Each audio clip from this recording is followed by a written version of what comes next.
you could look for signs of that kind of personality in very early stages and lock off the relationship very early. But I mean, not the average person, not that perceptive. You know what I mean? So, and I think that is what we should start teaching people. The hastiest way to get your point across, you feel, would be to inflict a little bit of pain, because they're at that stage where you feel like reason can't get through. I know you have that issue now because everything is about girls. Everything is about, well, we feeling guilty about how we treated women in the past, so now we've kind of tilted the scales now. We are told constantly we're not better than girls. In fact, we kind of get the impression now girls are better than us, right? If anything is a message that we need to pound into young people's heads is, listen, you can't own anybody. That school had a policy where the children could not have reached to school before 8. And if you reach before 8 a.m., well, it's pavement. Right? Hey, welcome back. It's the Alternative Perspectives Podcast, the App 868. And I am Naldo, and this is Jude. Yeah, and we're on the inside. One more week again. Today's... Say one more week again. Like last week, sorry. We're inside for another week. Right. And today, this is being recorded on 4/20. Yes. Yeah. It's my mother's birthday, by the way. Serious? Yes. Okay. Yes. A weed smoker. So. Yeah, boy. But, so you didn't bring nothing for you? No. Okay, all right. If I carry from my mother, I'll bring for you. Well, I don't know. Well, that's the point. If you didn't carry for she, then she supposed to have something to bring here. You understand? Nah, brother, man. Nah. Yeah. I high on life, right? True. I don't need nothing else. Oh, okay. Yeah. I see high on life. Yes, I man. high on Lyrics, boy. High Voice. on life. You understand? We have plenty things to talk about today. So we jump into it one time. And we go try not to linger on any one thing for too long. Yeah. Because we get carried away sometimes, but we go. And these days I had to finish. We had to try and finish early because we just record kind of late in the night. But and gunmen looking. Oh no, that. Well, Well, they probably looking too. Yeah, they're looking. They're looking. But mainly, I had to wake up early to drop off to school now. Okay, right. Well, to prepare and make lunch and whatnot. Yeah. Pressure with that chat. So yeah, as we talking about that, schools have reopened. Sorry. Basically full force. Some schools kind of staggering how they're bringing them out. Some serious.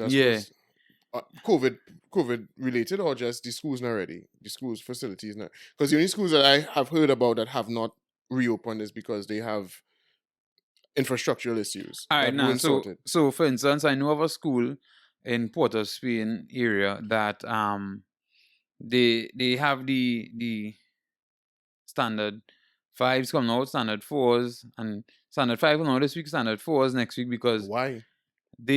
I guess they're trying it to see how it went, because but isn't it that schools are supposed to be open in full? That's the directive from the ministry. Well, the thing is, a special pardon to not do that.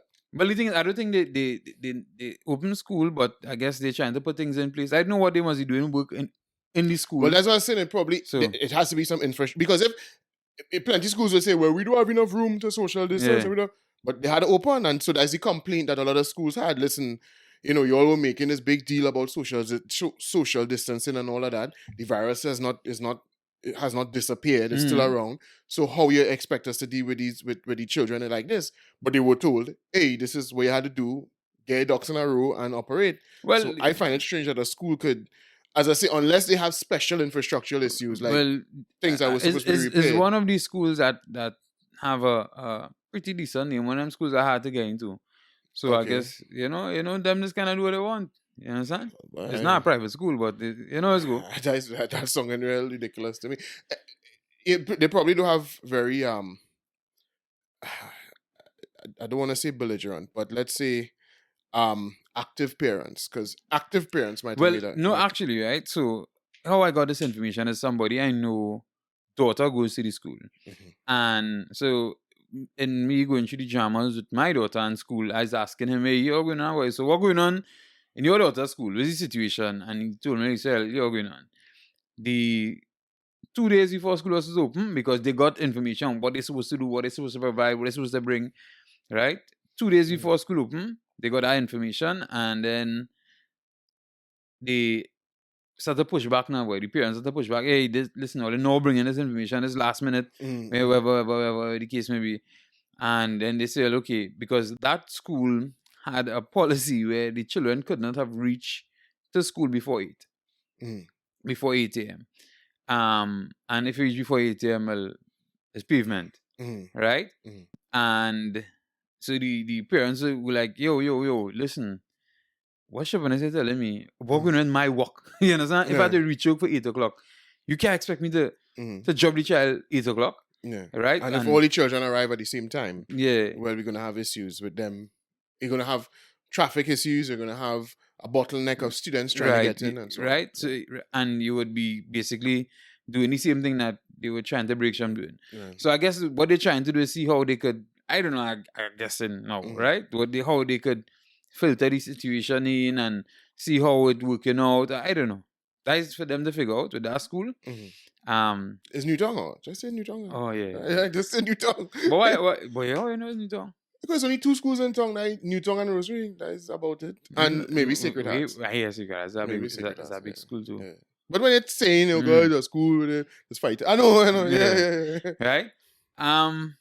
Yeah, so them was sort of the thing. Right. I don't think they have infrastructural issues though. So I guess they will have to explain to the ministry why they're not operating as they mandated to do. Right. So good luck to them with that. Yeah, well, I mean, but at the end of the day, I commend them too if you thinking already and that's how you want to deal with things, and they decide you're going to deal with it like that and stand up to the ministry. I commend them for that too. Right? Well, because, I mean, if it is that they really do have infrastructural issues, but if the problems that they're trying to have solved can't be solved in a week, then what's the point? All they're doing is delaying the start of the children's education. Well, the thing is, I understand that, but you see, I tell people, right? I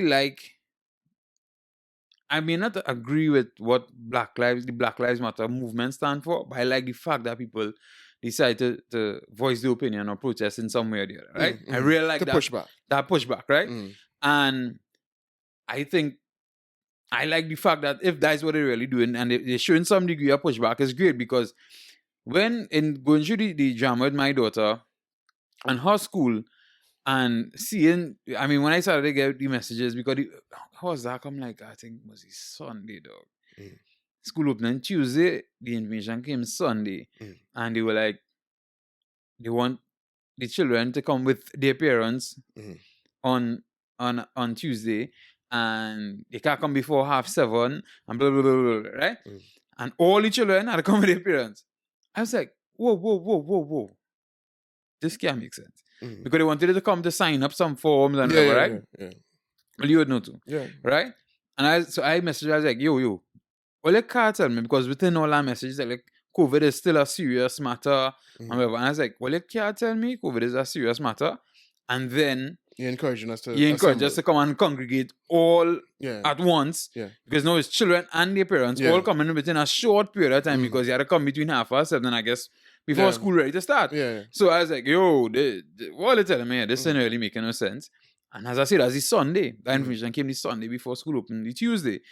And nobody else in the group wanted to provide any or push back in any way. One parent ended up saying, well, here going on that, but I don't understand how we could come now with this, She said, because at the end of the day, for instance, the driver, I would have paid that driver and organized with the driver to drop the child to school. And the driver's already planned to drop the child to school before 7:30, right? And now you're saying I had to come to sign waiver form. I had to try and get time off and let my boss know I come in late, and it's a holiday, it's a public holiday. So all them kind of thing, and that one. So eventually they come around and they say, listen, this form that they need. Anyhow, but the teacher ended up explaining that most of these things are ministry mandated now. So they're trying to find ways, the best way in which they could kind of execute what the ministry wants in the most sensible way. And I was like, wow. Well, I presume that a lot of the delay in sending out this information would have been because there would have been a lot of pushback and hemming and hawing amongst them regarding what policies and procedures will be in place. What it would have had to go through this person, and this person would have had to agree and sign off. And so that's probably why everybody was, it would appear as if they were caught unawares, but they weren't, so people think, but look how long the announcement was made that school will be starting. Why, putting these things in place? And it's probably because there was a lot of back and forth between the teachers and the ministry to get approval. Right. And approve who would and approve what, right? And I guess if what you're saying is that those procedures that were being demanded by the ministry, the folly of trying to implement them was foregone by Newtown.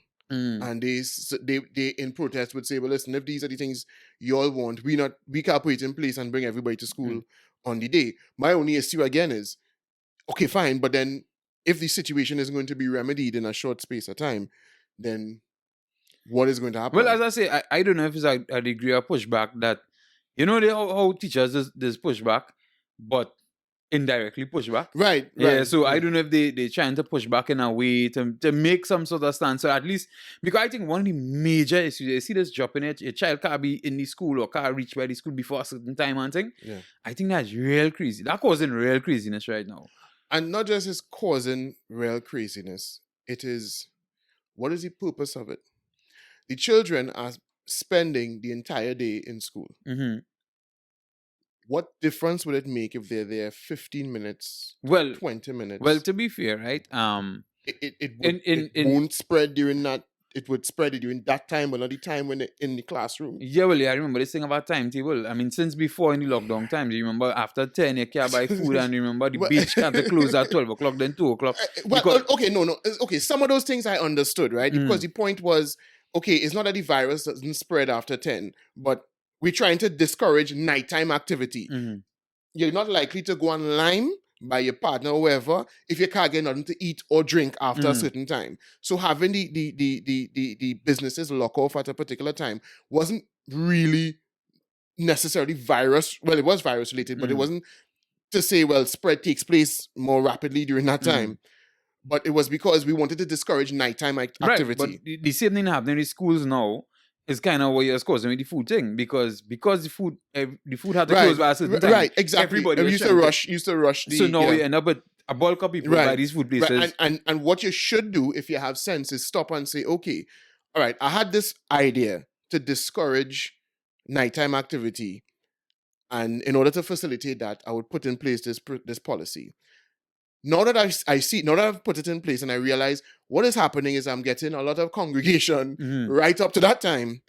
Does it make sense? And then you make your assessment, and then you change your position if necessary. And most likely it would be necessary because you'd realize it's not really doing anything. Right?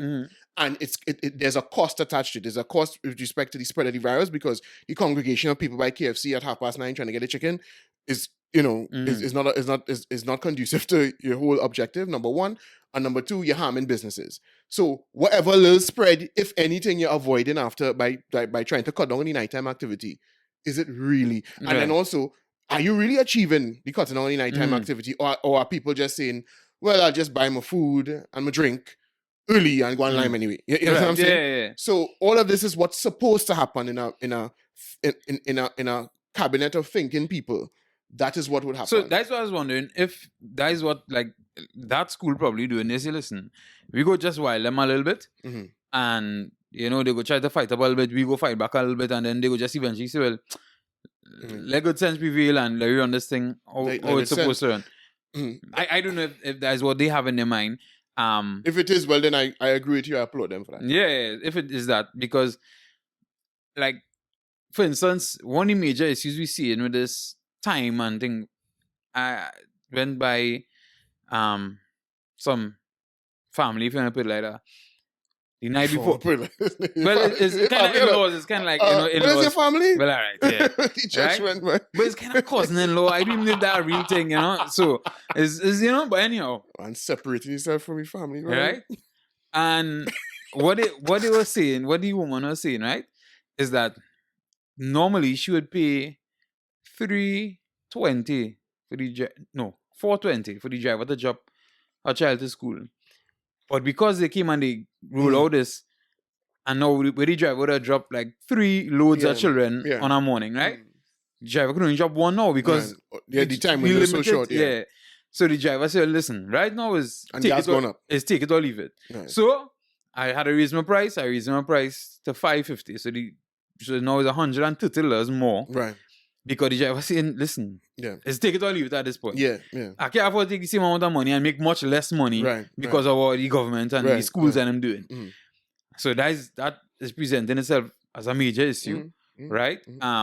Yesterday, which was the first day of school, when I went to drop my daughter to school, I reached right before the time that they say let people in before, and they legit had people outside stand up.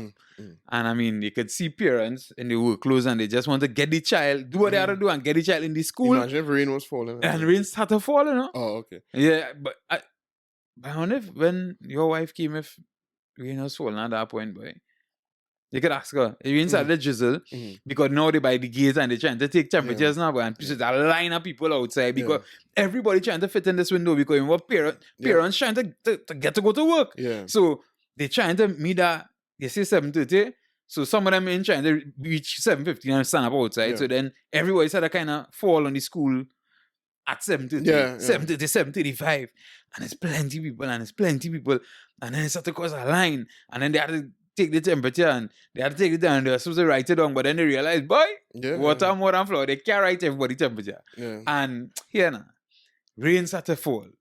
And it's bacchanal because people getting wet. Well, I asked my wife what went on the morning, and she said, nothing. So I didn't think there was any. You see what you explained to me there? I didn't think there was any other drama. Yeah, but she came kind of late because the thing is, so we bounced up a old friend of ours by the school. Okay. And so I ended up lying and talking to that person there for an hour. You understand? You're not secret squirrel mode today, boy. Why is it that way? You don't want to call what school, you don't want to call the person name. Right? All right, okay. So, and so I end up standing up there and talking to that person for an hour, so I kind of get to see everything. I reached before school start. Before the 7:30 time. Right. So I was able to see the people when the line started to build and whatever, right? And then bounce up the person and stand up and talk, and so I saw everything and see how everything unfold. So I think a lot of these schools will end up having to just drop these things because it's too difficult for them to manage. And listen, I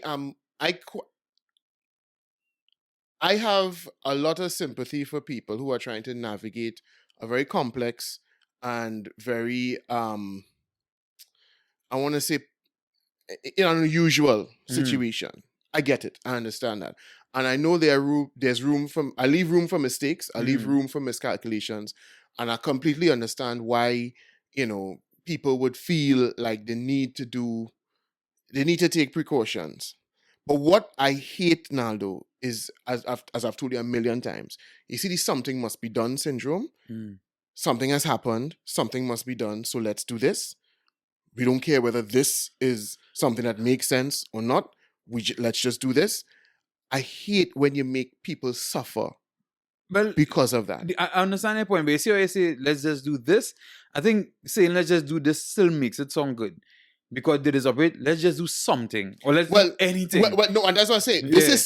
Something has happened. Something must be done. This is something, so let's do this. And no, I don't feel like it is be like this. I don't feel like, I understand what I'm saying. I don't feel as even point out like, do this and I think it's just be like, let's just do everything and anything. And it's be real crazy. And it's because, and the purpose of these things, 100% Naldo, none of this is scientific. None of this has anything to do. None of these things are being put in place because there is a real desire, or not desire, a real belief that it will have a meaningful impact. What these things are being put in place for is so that somebody doesn't feel as if they could be blamed. Right? So I am, listen, I not going to let people just run all willy-nilly and then they say, when things happen, they say, blame me. So I am putting things in place. Now, I understand you might be motivated to act in that way because you want to save your work, you want to look good for your boss, you want to whatever, right? I understand that. But at the same time, if the things you're doing are achieving little, but causing a lot of damage, then you need to stop. I completely understand that you like your work and you want to keep your work and you want to look good. You don't want to get blamed. I get that, but don't make me suffer for that. Don't frustrate me. Listen, remember the other day I was telling you about how I realized what it is a kind of superstitious behavior, right? We believe like, once we appease the COVID gods by engaging in these rituals, then the COVID god will spare us, kind of thing. And I said it sounds kind of wacky, but I know that is it because you could see certain things. Recently, there was a research paper produced by Johns Hopkins Hospital, right, in the US, and it was a sort of a meta-analysis of a bunch of different data regarding lockdowns and the impacts they had on mortality and other things, right? And Johns Hopkins is a reputable organization. They produced a paper that said that when they analyzed data from the United States, lockdowns didn't seem to have an impact on mortality, but it did have an adverse effect on many things like mental health and economy and so on, right? Now, you could criticize that paper. You could say, maybe that study was faulty. There are lots of faulty studies or lots of studies that could be criticized. But I was watching a video the other day where someone... No, it wasn't. It was spawned by the video the person dropped in the group. Okay. But what this part here actually happened in between was interactions in the group.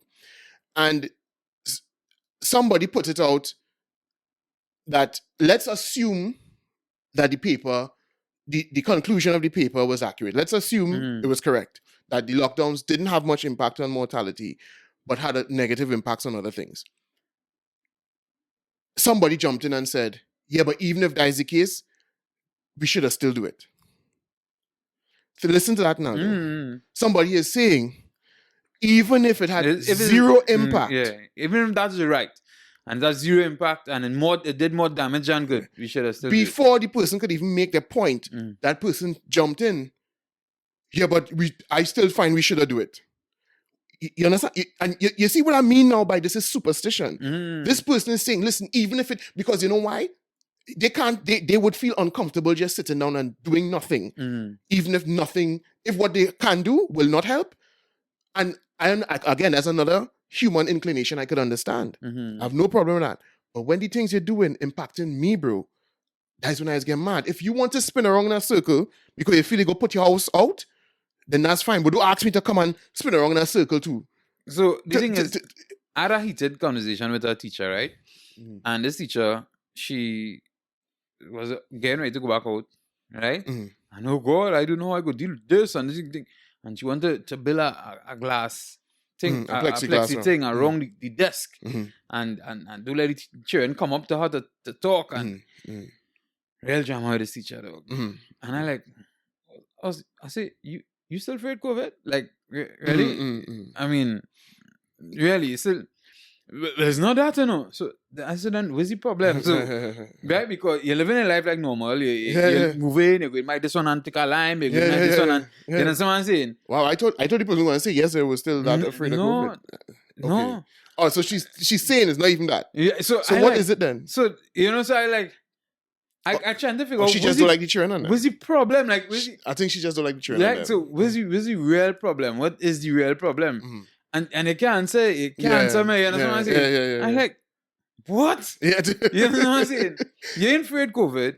You're living a life like normal otherwise. Right. But you wouldn't if you go to the beach and you're drunk and you will course if the lifeguard say, nah buddy, I don't know you. I'm not trying to come next to you to give you no mouth to mouth. You're gonna say, hey brother, you come out to walk, you have to save life. If you're a teacher, you have to deal with children. You need to you know right?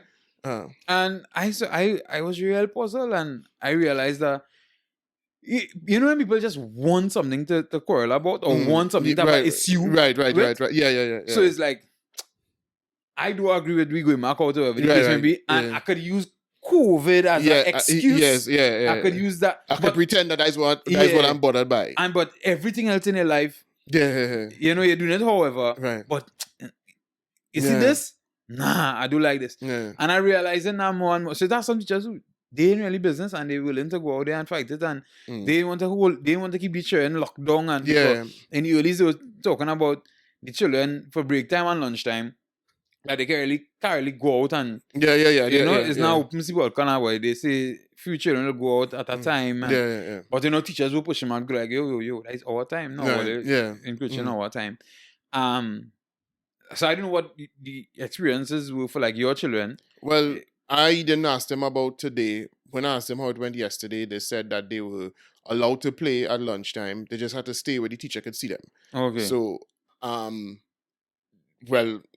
my son say he was running about. Because the first thing I asked him how he dealt with the mask, and he kind of think of his face. He said, but he said, well, now when I took it off and I was going to play, and I said, so all they let you play? He said, yeah, they were allowed to run about and play, but they just had to remain where the teacher could see them. I don't know what that means. I don't know if it was in the classroom or the teacher came and supervised them in a part of the yard. Because that school small. Yeah. So I don't know where they were allowed to, but that's what both of them said, that they were allowed to run about. Right, yeah. So they seem to be, and most importantly, they don't seem to be frustrated. Right. Which is all that I care about. So I got the same kind of feedback from my daughter. She's like, it kind of normal, right? Right. Even though they tell them, do hug up each other. Right. But obviously, she said, children still doing what they want. You know what I'm saying? Right. So she's saying, she see these two little, like, these infants and like, they hug up like, hey, whatever. And, she was, happy about that. Yeah. But, so it seems like some teachers... Sense is prevailing. Yeah, then go tell you and say, listen, I understand him and she on this shit, but I not going to put the children through that. And think about it now, though. These children are sitting shoulder to shoulder every day, all day. But you think that is going to make a huge difference if you make sure that they're not in the school for longer than they need to be there. And mind you, when they come to school before everybody else, right? When they come in graps, that's when they're not allowed to congregate, right? They wouldn't be it would be less people there. So there wouldn't be really any great amount of congregation. And they would remain most times outdoors. I know most schools don't allow the children in the classroom until the teachers arrive. So they will be outdoors. Now, we mentioned that outdoor thing don't count. We don't believe in outdoor. We think COVID spreads just as much outdoor. No, that's not true. Because I've heard government ministers and I've heard. You remember the Prime Minister say.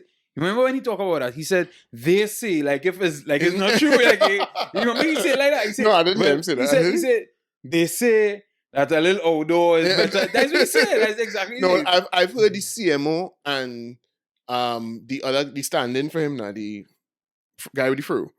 Hines? Yeah. Mm-hmm. I've heard the two of them at different points in time express that not that outdoors, that the COVID do spread outdoors, but they would say things like, if you're going to congregate, it's much better to congregate outside, or what I mean. So they understand that there's a difference, right? So it would be much better for the children to come in graps, right? As opposed to them all assembling outside the school at one point in time or entering the school at one point in time. But then what difference does it make? Because all of these children are going to sit shoulder to shoulder and with each other. I continue to say, if your child had to get it, right? No, listen, people will always push back against what you're saying there, right? Because even if people know that, they hate to admit it. They just have no, even you could say to them, listen, your Lord and Savior, Dr. Fauci, has said, everybody go get COVID. Right? I didn't say that. Well, I might have said that before him, but the point is, I'm not quoting him now. I'm not quoting myself. I'm quoting him. He said that. Everybody go get COVID. Right, which stage of being endemic and right. It's not going anywhere. There's no reason. There's no scientific evidence to suggest that it's going to disappear from the face of the earth next week. As far as we can tell, at this point, it looks like it will be here with us till the end of time, like the flu is, right? There is, or as you get older, you only get more susceptible. You don't get better. You know what I mean? Now, if you are one of those people that's in a particular situation, like you're obese and you feel like you want to get healthy before you really take your chances with this thing, then all right, I could understand that. You're immunocompromised and you have a completely different situation to deal with. But for the rest of us, your chances don't improve as you age. So It does. I'm not saying that anybody should go out and get it on purpose, but I'm simply saying, bobbing and weaving and running from it, where's the logic or rationale in that strategy? Because it's not something that's going to disappear. And not me say it, Lord Fauci said, everybody go get COVID. So at this stage, all of these games we're playing, what is the purpose of them? And my thing is, so for the people who extremely immunocompromised, that's unfortunate at this point, right? But for the people who might be obese, you had 2 years to lose some weight. You had 2 years, right? Yeah. For the people who there was the vaccine, the efficacy of it is debatable by whoever, but there's an option, right? So, and most of the other healthy people, you'll be okay. I think most of them will be okay. Well, listen, I agree, but what I'm saying is that you will never, if somebody is insistent on living in fear, you're not going to convince them using rationale. It's like trying to get somebody who's afraid of flying to be comfortable flying by quoting statistics that only 1 in a million flights has crashed. Well, they don't care. The point is they're in a plane and a plane could follow the sky and they could dead. So it doesn't, their brain can't at that point in time interpret statistics. So I know I'm not even here to argue with somebody who wants to walk around in a hazmat suit. You do you, bro. I just have an issue. What is supposed to happen is that the leadership is supposed to step in, be the adults in the room and say, hey, listen, at this stage, X, Y, Z, you do you. We don't, there doesn't appear to be a reason to mandate X or Y or Z. And I will be honest, I think that's what they want to do, but they are so insistent because everything in politics is optics, and they just don't want to get blamed. Right. You know what I mean? So they just want to be as conservative as possible and frustrating you and me in the meantime. You understand what I'm saying? Because, I mean, and then, coming off a raising gas or reducing the subsidy, which in the end, the price of gas on the pump for the average person went up. Something other witness they do recently too. So I guess they want to come and put that out there and get more people upset. I honestly don't believe you're gonna get, because every restriction that they remove, you hear, but everybody just moves on with life. Look, they raise gas, and everybody just move on with life. You know what I'm saying? So you go hear him, man. When they decided to have carnival, oh God, I'm mad, carnival, blah, blah, blah. That people still. Somebody said me the other day, people still blame carnival for blacks. You know, and in their minds, we shouldn't have carnival. If it would have saved blacks alone, we shouldn't have carnival. You understand? Yeah. Even though blacks will get COVID at some other point in time and end up in the same situation. And even if, I'm not saying I didn't participate in the carnival, right? But even if it would have put money in the pockets of thousands of individuals and given, tens of thousands of people a little enjoyment, fuck that. Nah. Blacks get COVID, and we don't even know if you get COVID at a carnival event. But blacks get COVID because the dotage government decided to have carnival. So therefore, we should have no. Once anybody could dead from COVID, we should all stay inside for the rest of our lives. That's how some people. Because that's how they think. I know, but I didn't want to stick on that too much. But as we say, schools open. Yes. We waiting to see how things unfold. So far, it's looking positive for some schools. Boy, this charger like it working out, boy. Serious. Yeah. I got a cheap charger. I don't think it's the cord. I think it's the block. That block is block? that is a 60-watt block now. All right. Yeah. So I got TV block. All right, good. Yeah. But as I say, some schools clearly allowing good sense to prevail. I haven't heard of any schools being extreme as yet. I mean, I've been asking people. Somebody asked me, so you comfortable with your daughter going back out? I was like, yeah. So you worry about COVID? I said, oh, she could get COVID, that's small thing. It don't bother me. And he was like, she got COVID, and she would have gotten it when it was Delta. Yeah. And she survived. Yeah. You understand what I'm saying? Yeah.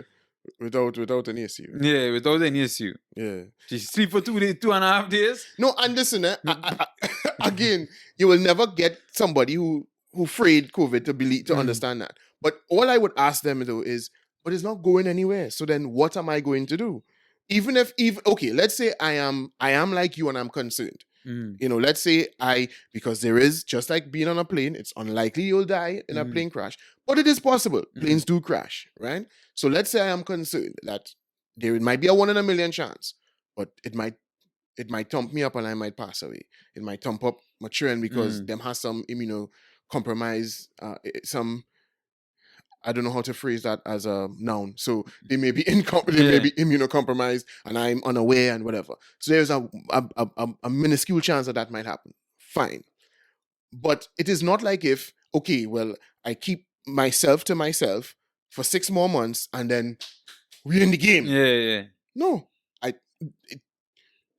It's going nowhere. At what point in time am I going to feel normal? I'm sure the frightened people already know that since it have 3 or 4 different versions of Omicron now, right? Yeah. Because of the BA1, BA2, and then it had 2 spawn off of the BA2, and then it had a mixer, something, and they have a Delta Cron or something. They have another blend of 2 completely different variants, right? Right. So. I guess all you're going to know that by now, right? So clearly it's going nowhere. It's not going anywhere. It's just finding different ways to pretty up itself and hang around. So at this, what am I? If I'm not comfortable now, when would I be comfortable? When it disappears, which may never happen. Because so then, what is the issue? My thing was when the Prime Minister said, he understands the mental health aspect of it for the children now. And them not being in school and not being able to socialize. And then the teachers themselves talk about, what they're planning to do is keep them in the class for lunchtime and break time. I was like, hold on. So we were considering the mental health. But then we decided to put them in a jail. Right. No, and then imagine, you're keeping them in the enclosed area, bro. You're keeping them in the enclosed area. And it's spreading ground. What could be the sense in that? But I tell you, when I was hearing them kind of thing, I was like, I have a very big problem with people in the Ministry of Education not being brighter than me, and I am not too bright. Right? I was like, whoa. These people making these rules. Right? Yeah. And I'm not too bright. And if I could do a little research and figure out and know these things, what are they doing? It's all just because we can't accept, hey, listen, there ain't much we could do, And that is what the study from Johns Hopkins kind of showed. Okay, there was never much you all could have done, And really, and then we see the mass studies and then too. Right, exactly. And the only ones that prove any great degree of efficacy, the only randomized controlled study that showed that there is a degree of efficacy that could be attributed to mask wearing, it was very specific to well-fitting surgical masks. Cloth masks made zero difference, right? But don't tell that to people who just feel like, hey, listen. Now, again, on an individual basis, if you are in an enclosed room and there's another person who might be infected and you're only there for a short period of time, then maybe putting a piece of cloth on your face might help. But in the long term, in terms of the rate of spread across a population, which is what we are supposed to be concerned about, which is what the policy is in place for. The policy isn't in place to stop you and me individually from getting COVID. It is to control the spread so that the spread doesn't overtake the capacity of our healthcare system. Is to make sure that the spread is controlled, right? So it's a policy when applied at scale reduces, hopefully, by a percentage, maybe 10%, 15%. Who knows how much of a percentage? Sometimes it's just 2%. I think you're looking for. Right, exactly. Yeah, that's what I'm saying. So, anyhow. Yeah, let me flip it up. We gonna do the gas prices first? Boy, we had to talk about these heinous crimes that we seeing taking place, boy. We didn't get a chance to touch on it last week. Yeah. We had planned to, but we got carried away as usual. So the thing is, but last week when we were going to talk about it, was just one instance. We were going to talk about a whole different situation, but before we could talk about it, a whole next one coming up. Right? Yes. So what we're talking about is in Trinidad and Tobago right now. I mean, some people say sometimes when you see it once, sometimes they have a that's another strange thing in Trinidad, where you go a long period of time without hearing about a crime, a certain type of crime, and then in like 3 weeks is one after the other. Yeah. Like, what kind of craziness is that? Right, which is murder suicides. Right. But do you think there's a possibility that when it happens and it's in the news, that thought is not registers in somebody's mind that, well, I bet I do that? Well, domestic issues, yes. But I was actually talking about the child beating. Oh, right. Okay. And I don't think that. Well, I don't think that one has worked like that. I think that's what I'm saying. That I don't think it should work the other way. It should be, okay, I realize you hear of somebody who went overboard with the licks thing. So you and a child has died. So when you applying your pressure to your child now, you will be less inclined to go overboard. Yeah. But it didn't happen like that in this instance. But allegedly. But right, yeah. All right, so we'll touch on that and then bounce into the next one, right? Right, yeah. The thing is with that licks, and I think plenty times when people reach that stage, where I think most times they lose control. Sometimes you lose control and you lose good sense. You understand what I'm saying? Yeah. Well, I would hope so. I would hope it's not that you had you were measured in your actions exactly, and meant to kill. So yeah. I get, but the question would be, why would you allow yourself now in the case of the teenager, for those who are unaware, who maybe not be from Trinidad and Tobago, or from Trinidad and Tobago and they don't read the papers, there was a teenager, 15 years old, who, well, it's alleged that she lost her life. That part's not alleged, but what's alleged is that it came as a result of being, quote unquote, disciplined by her father. She was, I think he admitted, or somebody in the family admitted, that there were some belt licks involved, licks with a belt. And then eventually she fell down some stairs. But right, so that's kind of like the piece of the story we get before, right? I really, because you hear that stuff pieces because nobody else was there but him, right? And I don't think he has made any definitive statement, any definitive statement, obviously, on what really went on now, boy. But they hear a piece of thing so and a piece of thing so, right? But what we know is that she. What doesn't seem to be what hasn't been challenged was that there was some disciplining involved. I don't think anybody refuted the fact that she fell down some stairs.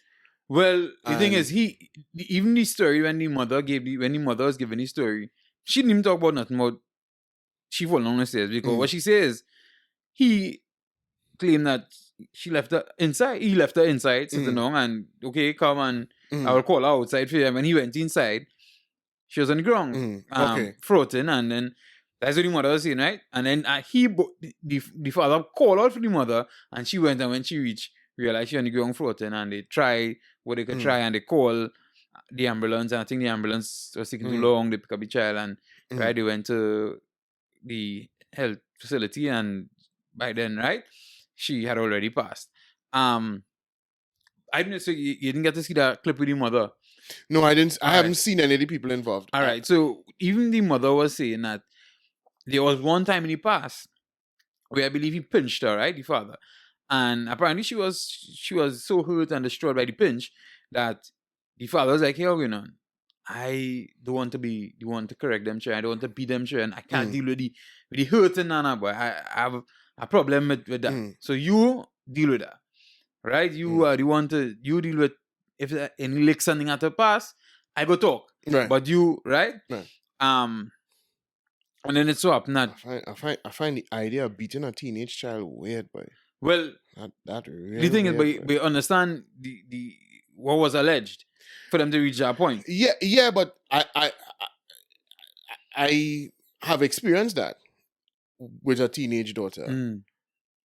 And I just feel like once a human being reaches to a size where, I mean, my daughter's not my size, but you're like an adult now. I find swinging a hand at you seems really weird. Well, I just don't understand the impulse to do that. But the thing is, right? No, obviously, this is so. They came across what they came across, right? The video or whatever they came across. Well, okay, I shouldn't say that. I didn't go through that. But the same kind of vibes with you know, your when the teenagers start to begin to explore their the sexual urges, let's say, or the hormones start to run wild and they start to get involved with the opposite Well, Right. in my case, opposite. Some people might be same Right. sexes. You understand what I'm saying? So yes, that Right. No, the thing is, I think if it's true, it's alleged as a particular video that came out that, well, obviously was all over the internet. I think that could, the shame in that could definitely cause a lot of problems in somebody's mind. I think that could bother you strongly with it, right? And then I think this is just this is what I think, how I think about it. I don't know, obviously, in the case come true, you see, but I'm putting myself in the situation because could we talk about things in the case? Because I know there's no radio and we probably not bound by the same telecommunications shit. Yeah. But so in this situation, the mother still is getting some difficulties to deal with her with the situation. He say, hey, well, bring her, I go talk to her. Seeing that beforehand, right? Seeing and knowing what was out there, you see what was out there, whatever the case may be, and you ready and willing to speak. I don't think it went from you come to talk and I just start to swing hand. I think probably it must end up in a little back talk and probably my thing. And I'm not saying it right. Don't get me wrong. I understand what you're saying. I get where you're getting at, but what I'm saying is, to me, you see, hitting another human being, right? It is already is an impulse that you kind of learn to have to control generally, right?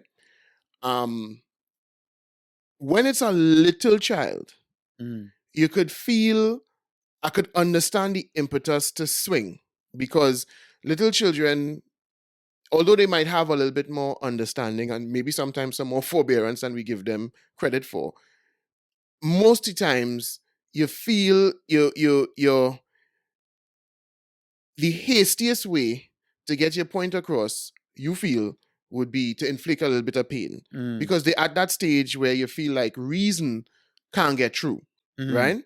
So you go to the most basic form of motivation, which would be, listen, you would like to avoid pain, so therefore I would inflict or threaten to inflict pain in order to get you to do to correct your behavior. But when you reach to an individual that's almost my size, now I feel like I'll be fighting with somebody. And I can't see myself fighting with somebody that has not hit me. Right. You understand what I'm saying? So, and especially if it's a child of mine, right? Now, if it's a son of yours and maybe he, you begin to speak to him roughly and then he physically challenge you, maybe.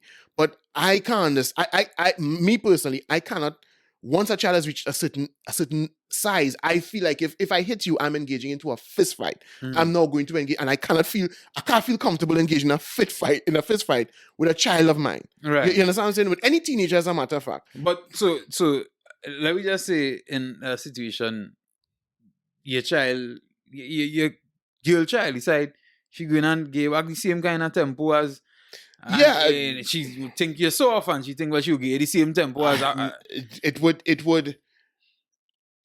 would result in me shouting. It would result in me losing my patience.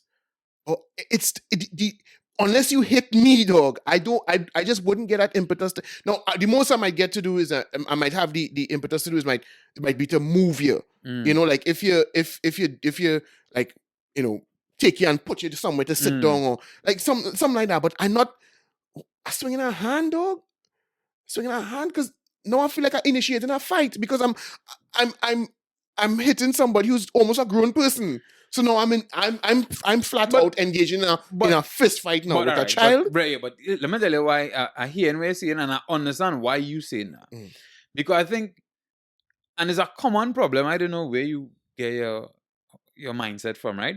But it's a common problem in the Caribbean, where we believe we always see children as children, no matter how big they get. You understand what I'm saying? Right. Sometimes you see mothers wanting to slap down the 20-something-year-old daughter because they you still my child, And I think that's a very common thing in our culture.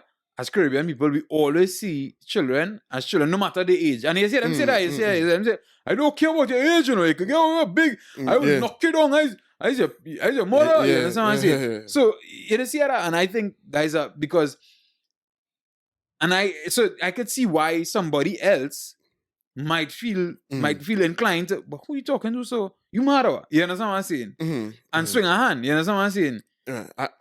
All right. Maybe swing a hand. Maybe I could give even that. But unless the person swing back, like unless they physically start to fight with you, I cannot understand the impetus to continue hitting, as I say, a big child. Because and I don't know if it's just my idea of just engaging physical altercations in general.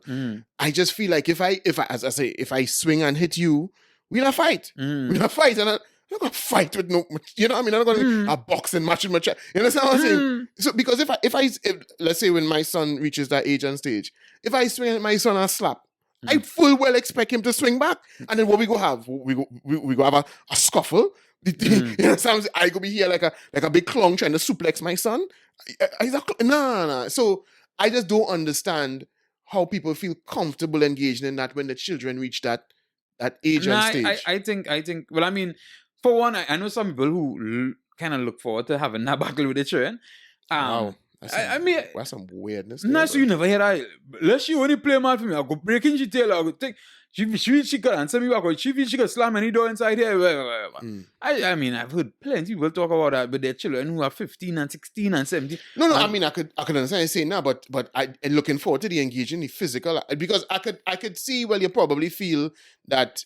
You know, because his ego, you know, thing, I go pull you down the side. And I could see even saying all of that. If I talking to my daughter and she slams the door, I will lose my patience too. I'll go crazy. But I'm not going to fly inside and coffee in your face. What? Because that's just a weird thing to do. But I think you might be in the minority in that way of thinking. And when I say the minority, I don't mean 1%, but probably 40%. I think it might have a 60%. But no, but clearly, I'm willing to accept that. But what I'm saying is, I just think that's crazy. I think that's crazy. The thing is, I never thought about it any major way in terms of my children, because my bigger daughter, she don't play that level of mad for me, right? I mean, we have had that kind of reasoning, kind of relationship. The smaller one, yeah, boy. She little while, she's one that's fire or something, and something that's feel like hitting she a culprit, but then I know her mother ain't go deal with that too nice. No, but she's still small. But I could kind of understand that. But I could picture her getting older and that getting worse now, boy, because it's real bad now. You know what I'm saying? So I could picture it getting much worse. Right. You know what I'm saying? Okay. But well, I know. Yeah, that's how I'd be like, damn. You know what I'm saying? And I think sometimes I could see how it could be a reflex. Who the fuck you even talking to? Bada, just put that a bacana, boy. You know what I'm saying? I could see how that could be possible now, boy. Now, in terms of beating up a child, I don't think I could reach that far. If I reach that far, better put you out. If we have to fight, better put you out. That's how I see it. Right. Well, I mean when they reach of age. No, I put out before I go and put you in a home, sign into a home and let them see about you. You understand what I'm saying? Because I don't think I should be fighting in my house where I pay any mortgage and I pay any bills. I don't think I should be fighting with anybody in that house now. Way. Yeah, well, the law might have something to say about that. But all right, go ahead. Right? So you can't just go and pay in my home. Like, people just drop off shit and home all over the place. You know, neglect is something the law frowns upon, right? When it's your responsibility. But yeah, I knew that. But you see, anyhow. Yeah, so I mean, I think all in all, it's a very difficult situation that we're talking about with these, especially with the Solia guy and his daughter, because for not wanting to have to beat your children. Well, I mean, that's what she's saying. No, but I mean, she have an ex-man and thing, you know. It's not like she's trying to save she ex-man. She have an ex-man and she seemed to real love the next man. The next man seemed to real love her. So I mean, but it could still be. I don't think people go from 0 to 100 like that. And the thing is, they have next child. So the next child would, if they have to go to court, probably next child would testify if daddy used to have killed them or not. Well, yeah, but what I'm saying is, you know, she might be saying that now, but we could uncover that. We could uncover the truth. She might be thinking all those miles ahead. She might just be trying to save face for him, save, you know, she know the kind of public outcry and backlash that he might come up against. So she's just trying to save his reputation. So I'm not saying she's lying. I'm simply saying that's possible. I don't believe that somebody could go from, you know, being a pacifist. But I think if you see that or you come across that and then you're trying to reason with it and you don't hard for you to deal with, you understand what I'm saying? I know of a certain guy who the fellas on the block say, hey boy, new thing, boy, dog boy, and pull out the phone to show the fresh on the phone now, boy.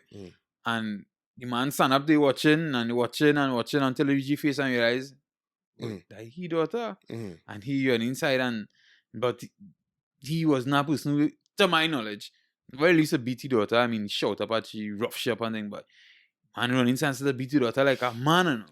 You understand what I'm saying? Well, So I mean, I don't know. I can't. That is not something that would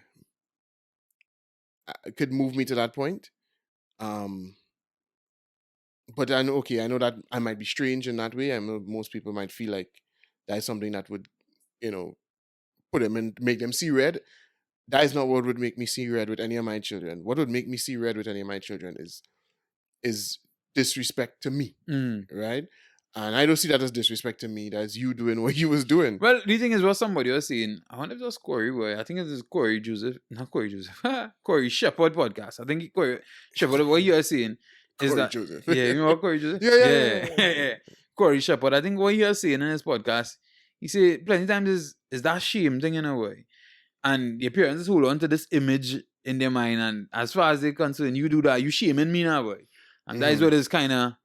I quite simply can't understand how that could translate into shame on me, Yeah, because that is your child. Like your child who doing that. I mean, there are plenty of other little things that parents feel shame about, and that could be an extreme thing. But what simple things as what school, like same common entrance and SCA thing, you pass her junior sec. No, I understand. My wife will tell her she passed when she passed her junior sec. Her mother beat her for the 2 months. The 2 months of vacation, every time she blows shows, because she passed her junior second, and as far as she concerned, you make her look bad out here. Listen, I know that there are done people like that out here, so I get that. No disrespect to your mother-in-law. Sorry, my apologies. Yeah. My apologies, right? Not that she watch the podcast, but no disrespect to your mother-in-law, but I know, but I would hope even she would look back on that now and realize that was Don's behavior. I would hope she would, but I know people like that. I don't understand. No, yes, I could. If I am out with my child and my child says something, well, I've told you about how my son is. He has this. I don't know if he has this thing that Sheldon from Big Bang Theory has some kind of where he just says whatever. So he will sit down in a car and you'll take him in a car and he'll be like, "Oh, this car smells funny," and he'll say it loud for the driver to hear.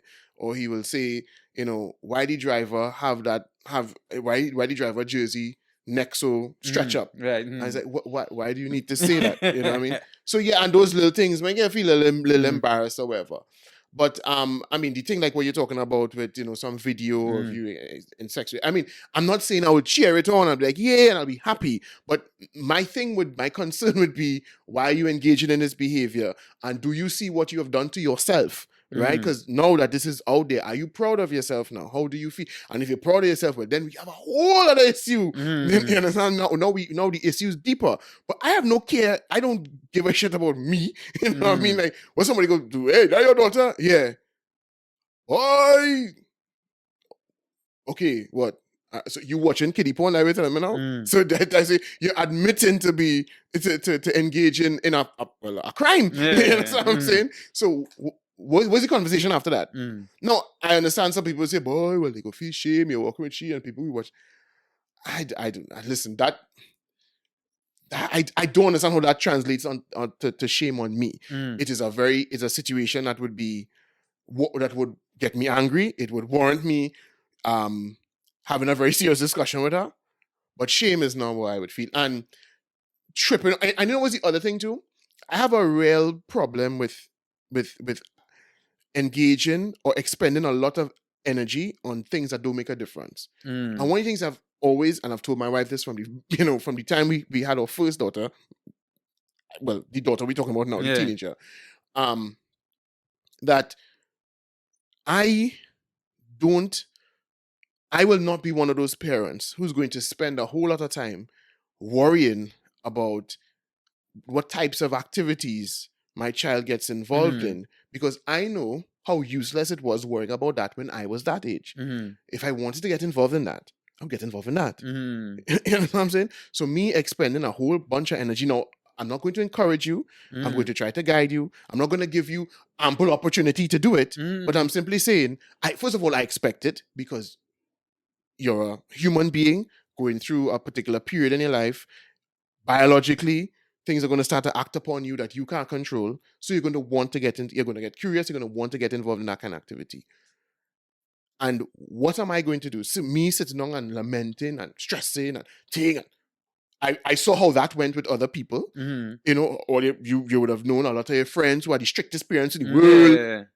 And thing, I could do here, I could do that. And the tiny little opportunity they get. It went wild. Right? So why am I expending that kind of energy to stop something that I cannot stop? Oh, that's what I'm saying. And I mean, I agree, because for me, as a conversation I have with my bigger daughter all the time is, listen, you're going to make mistakes. Try and make sure it's not permanent mistakes. Right. That's the most important thing. Yes. Right?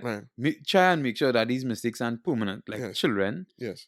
STDs that don't leave, right?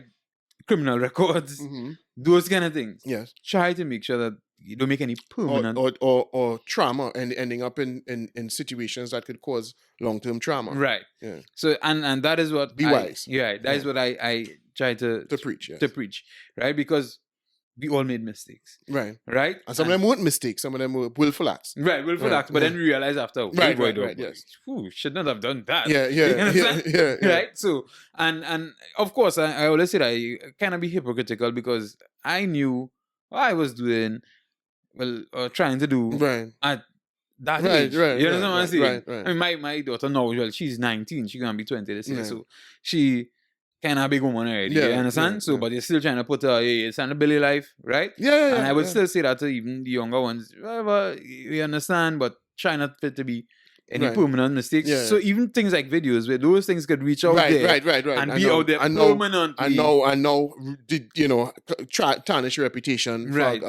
Because then you point out, listen, it's how people want to go up in politics, and people want to get big jobs, and then these are the things that stop them, because it's out there forever. So you try not to end up in those situations, right?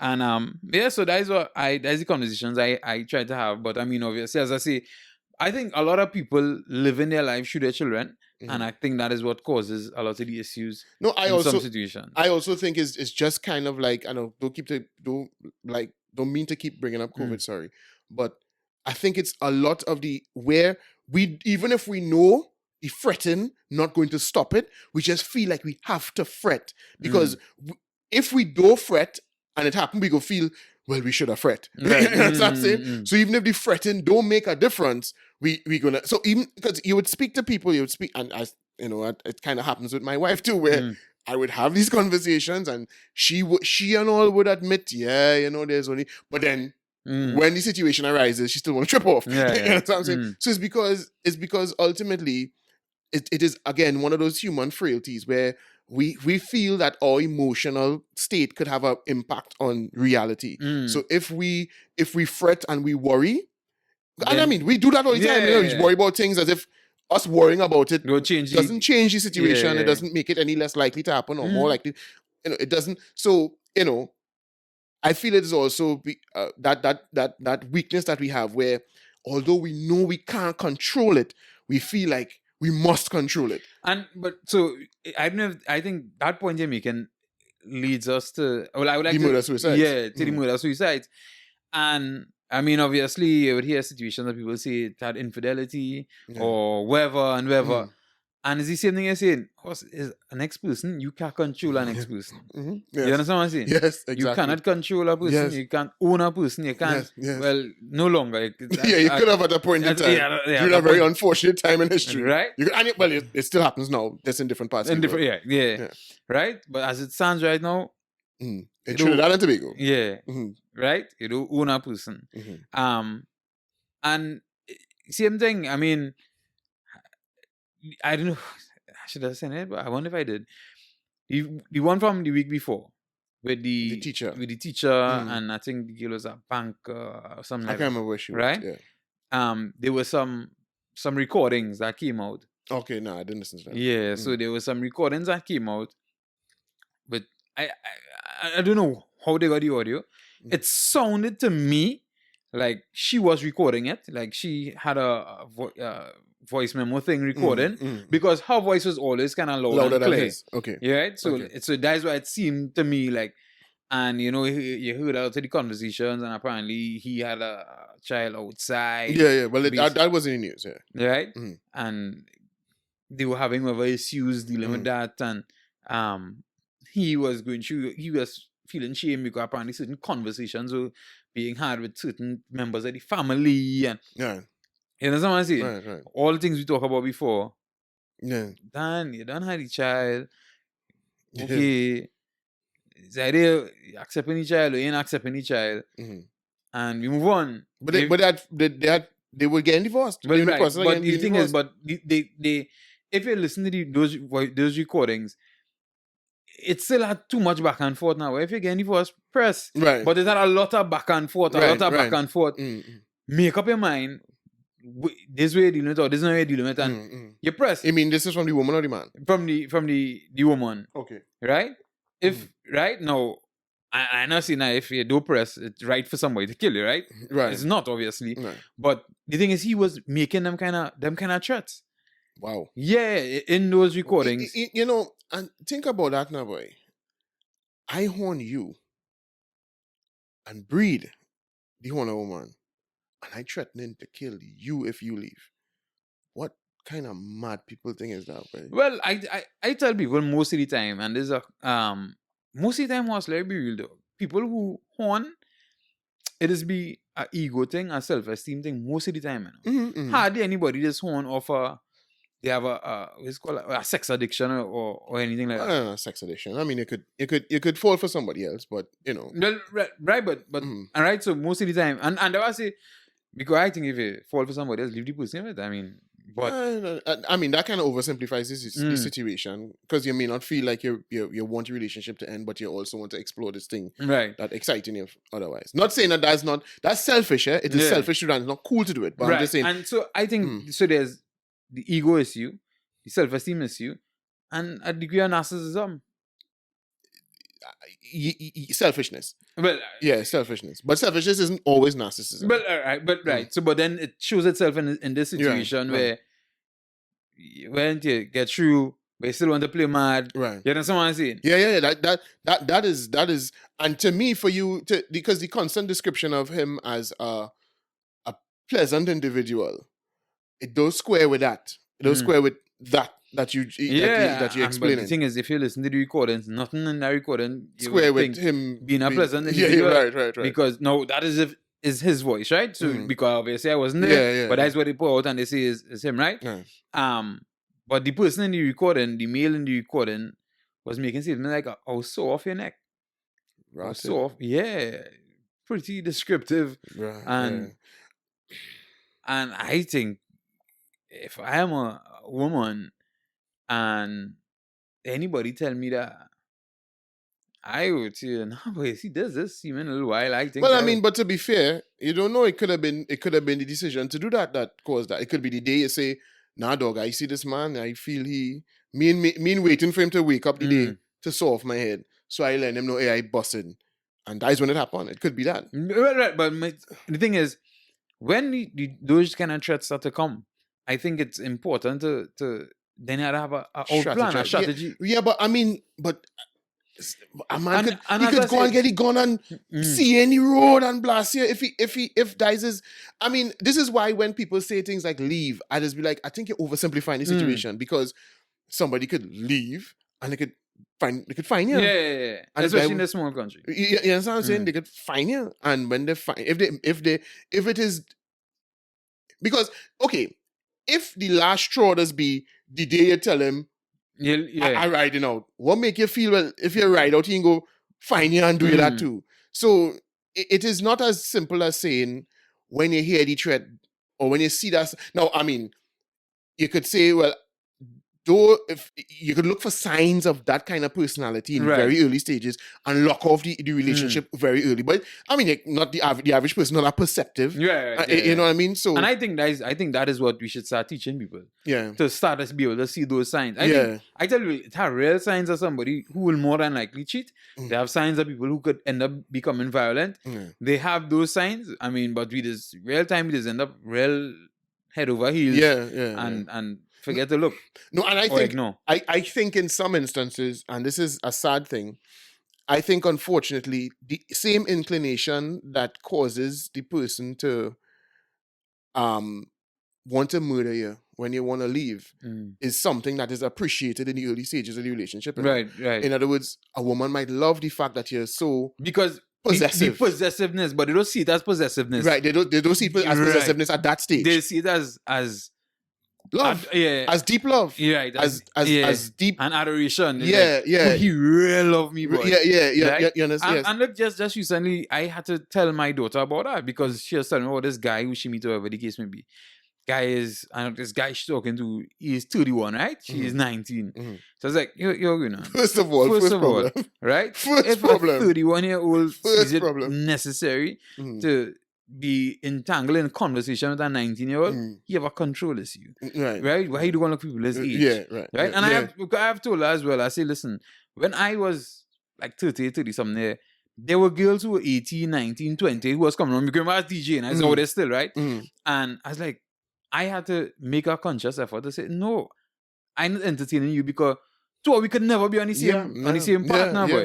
You understand what I'm saying? And I have always felt that men who love younger women are men, like you say, who want people they can control. And they don't feel as if they're able to control older women who may be independent because they're financially independent and they might have gone through certain things in life, so they're not willing to be subdued by you. Right. So you're looking for the young uns because the young uns easy to the head soft. Right. And you only want soft girls. So and like for instance, he, you know, like apparently he is condemning her for some of the things, you know, some of the moves she making in life, some of the things she doing.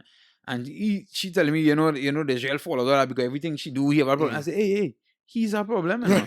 And I think it should stop because I say that's crazy. At the end of the day, and I went on, we had the conversation again about she making mistakes in life and whatever. And he reached 31, he make his mistakes and clearly still trying to make more. But he making his mistakes or whatever the case may be, and you reach your level. Leave me, let me live my life and go through how to go through. I said, but once somebody doing that person is showing a degree of being controlling that boy. Right. And I said and so that is some of the key things you could look for and look at. If a man have an issue with everything you do and you could never do it right, and no, I want the best for you, and I don't know how to look for these things. And look at how they treat the siblings, the female siblings, if they have, because I found that most times when I have generally found that when you have brothers who like to control their sisters, they tend to be the same type of person that you could run into some problems with in your relationship, right? So observe how they operate with other women in their family, especially the female siblings. And also, I think someone who has a sense of entitlement. I learned that when I was very, very young. I ain't gonna go through now how I learned that, but I learned from a very long time to spot entitled individuals. And entitled individuals, depending on the other aspects of their personality, they could be not. They may not be dangerous. They may not be people that you have to look out for. You have to be on your P's and Q's because they might actually physically harm you. But they are people to generally stay away from. But when you meet a man who's aggressive and entitled, you turn and you're running a different direction. And there are very easy ways to tell if people feel entitled. You know, I mean, look when they have to complain about something, when you don't give them something that they want, or you don't do something that they want you to do. What is the way they bring it to you? Do they bring it to you as from the perspective of you have done something wrong or you have wronged me? You understand what I'm saying? When they're starting with you have wronged me, it shows you that they feel you exist for their pleasure. You know what I'm saying? You exist to give them a sense of happiness, and all these things are things. Now, as I said, the average person mightn't be perceptive enough to see those things. And then even if you see them by when you want affection, or you want that love, or you At want, least when you heart hungry, it'll eat anything. exactly. So there's all sorts of reasons why, even when you spot it, it might be hard to get away. It's a very difficult thing to do. It's a very difficult situation to deal with, because everybody wants to, people want to prescribe action so that it doesn't happen again. So people say, hey, when you see a violent man, leave. As I just say, I don't know if that's necessarily the solution. I can't remember if I spoke about this on the podcast, right? But a lot of times people see the police do nothing now. Right. Yeah. Right? And I met a young lady who, I tell you about her, and her child father had tried to kill her. No, I didn't know. Yeah, boy. So her child father tried to kill her. I wouldn't say how, because then to get too specific, right? But he tried to kill her, and he wasn't successful because she's alive, and I met her, right? And he served some time, and now he's wearing one of those bracelets, right? And the monitoring bracelets. Yeah, and she has a device that she should keep on her person at all times. Right. And when he is in close proximity to her, it will go off. Right. What they also do is they call, right? And if she doesn't respond, they will go to where the thing is. And if she does answer the phone, they would ask her, like, where's her location? To see if it's a public place number. Like, you happen to be in a grocery. Right. You understand what I'm saying? Yeah. And he possibly in the grocery right? And if you're home, you understand whatever, they just call and discuss whatever they're discussing, right? And I was like, wait, I didn't know Trinidad so advanced with them thing. So clearly they're trying something. Yeah. If it's enough, I don't know, but well, I mean, and the thing is, what do you do about that? What do you do about, because what are you going to do? Keep him in jail forever if he serve his time? If the sentence for attempted murder is a certain time, and the time he had to come out, and if he come out, what you gonna do? And you can't tell him, if you talk to a feminist, they'll be like, well, teach him to be different. Well, okay, good luck with that. I think it's good. You know what I mean? Good luck with trying to teach him to be different. And, they'll say, well, teach boys to be different from younger. I don't know if that's necessarily the issue. I mean, I don't want to say I agree with that, because that is a whole, but I kind of understand that point. Let me tell you why. I think generally there's a lack of consideration for young boys, a lack of listening ears, a lack of those things for young boys. And I think as a result, a lot of young men grew up damaged. No, I agree with that. No, but that's not what they would mean. They would mean, I know they wanted a school. They wanted to and teach them to respect. They think that they are that way because people didn't tell them to respect women. You know what I mean? And if you just told them to respect women from young, that they'll just grow up differently. Like, no, that's not how it works. We don't have a culture that venerates murder, right? We don't encourage people to murder. Now, you might say there's music that kind of glorifies violence or whatever, but in general, no child could say, you can't ask a child, in growing up, did you get the impression that murder was cool or murder was bad, right? Most children said, no, I always knew murder was wrong, but look how many murders we have in our country right now. So it's obvious that the message isn't getting through, because, like you just mentioned, there are other issues that supersede. So if we have environments where people are, where violence is generally you're not getting the impression that it's good, but it is prevalent, then what do you think is going to happen when people come from those broken homes, or when you have situations where, like you just mentioned, boys being made to feel like, well, you are completely insignificant. I know you have that issue now because everything is about guilt. Everything is about, well, we feeling guilty about how we treated women in the past, so now we've kind of tilted the scales now. So boys are made to feel like we just come, we are told constantly we're not we're not better than girls. In fact, we kind of get the impression now girls are better than us, right? In schools, my daughter tells me all the time that it's in her secondary school, it's the boys are treated as if they're defective girls, right? They're not doing what they're supposed to do, and they anytime there's any issue with indiscipline, the boys are always treated more harshly than the girls. Right, So imagine young boys coming out of that now. Now you might emasculate some boys, and some boys might just turn into little pommy ones, which is what's happening with a lot of them.